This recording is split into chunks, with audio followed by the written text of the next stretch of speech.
Hello Disney family and welcome back to my channel. So I have noticed around Instagram and just Walt Disney World sites and pages and other people's Instagrams and other people's Facebook and so many different places are Walt Disney World's best day ever. So I got to thinking about what would my own best day ever be.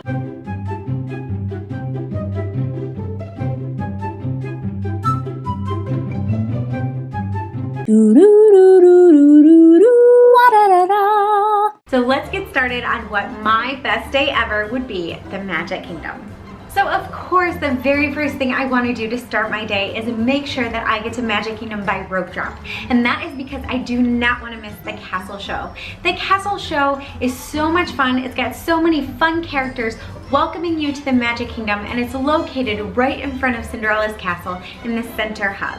The next part of my best day ever would be breakfast, and I would have my perfect breakfast at the Crystal Palace. The Crystal Palace is a character breakfast that includes many of the Winnie the Pooh characters. This is a great buffet, awesome character interactions, as well as a super fun friendship parade that they do with the kids that has music and interactions and just a fun parade basically for the kids and the Winnie the Pooh characters. Now moving on to my first Fast Pass, and that would be the Seven Dwarfs Mine Train. This is located in Fantasyland and one of Magic Kingdom's most popular attractions. Now side note, if you do not have a Fast Pass, it's okay. They have a really fun interactive line that includes playing with water, and there's music and lights and lots of different jewels to play with. Now this ride, as you could have guessed, takes you on a fantastic journey through the Seven Dwarfs Mine. Some of my other attractions that I'll make sure to hit while I'm still in Fantasyland are Enchanted Tales with Belle, Under the Sea with Ariel, Peter Pan, Winnie the Pooh, and It's a Small World. So it's time for a little break. That means that I'm going to head back down Main Street and go over to Starbucks. I'll get myself an almond milk latte, iced, because I'm assuming it's going to be very hot out. And then I'll just run across the street to Casey's Corner where I'll get some cheese fries, which you guys know is one of my favorite snacks. So I need to make sure that I make it in time for my second Fast Pass, which is in Tomorrowland at Space Mountain. So Space Mountain is a fast, dark ride with lots of twists, turns, and drops, also known as a roller coaster. After that, I'm looking to cool off and looking for a little bit more of a slow-paced ride, and that's when I head over to Carousel of Progress. Now, a little bit of history about the Carousel of Progress. Number one, it is my favorite ride, attraction, whatever you want to call it, at Walt Disney World. Entire property, if you were to ask me, my favorite thing is Carousel of Progress. Now, this ride first premiered at the 1964 World's Fair, and it was created by Walt Disney himself. It is a 21-minute ride showcasing the 20th century and how technology has improved our life. And then of course I have to hit my other not miss rides in Tomorrowland, which are the Tomorrowland People Mover as well as Buzz Lightyear's Space Ranger Spin. So we've made it to lunch! We are off to Cinderella's Royal Table where I'll be ordering the beef tenderloin salad because it's fantastic. I also look forward to having several pictures with many of my favorite princesses, and also look forward to the wishing star and wand that's included with your meal. Now after lunch, I'm ready for my third and final pre-ordered Fast Pass, and that is at the Haunted Mansion. I love the Haunted Mansion because it's not too spooky, quite fun, catchy music, and just overall a great time. When I have finished that Fast Pass, I will be making another Fast Pass. Now I'm hoping to hit the Jungle Cruise.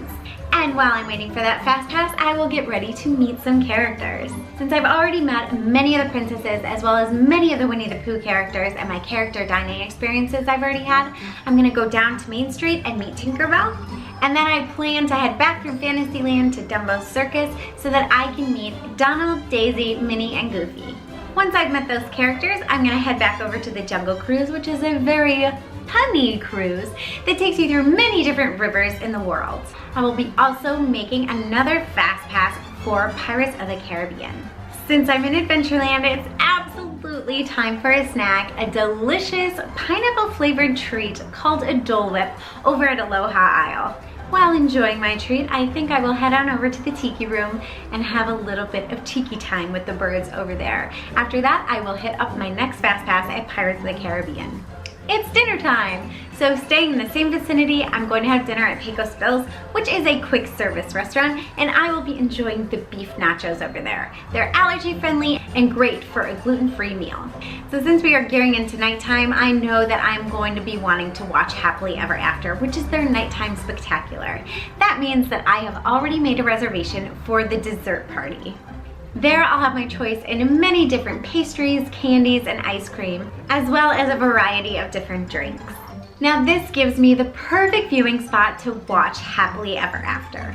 Now Happily Ever After is a complete stunner filled with music, castle projections, fireworks, Tinkerbell flying over the castle, and plenty of tears from me.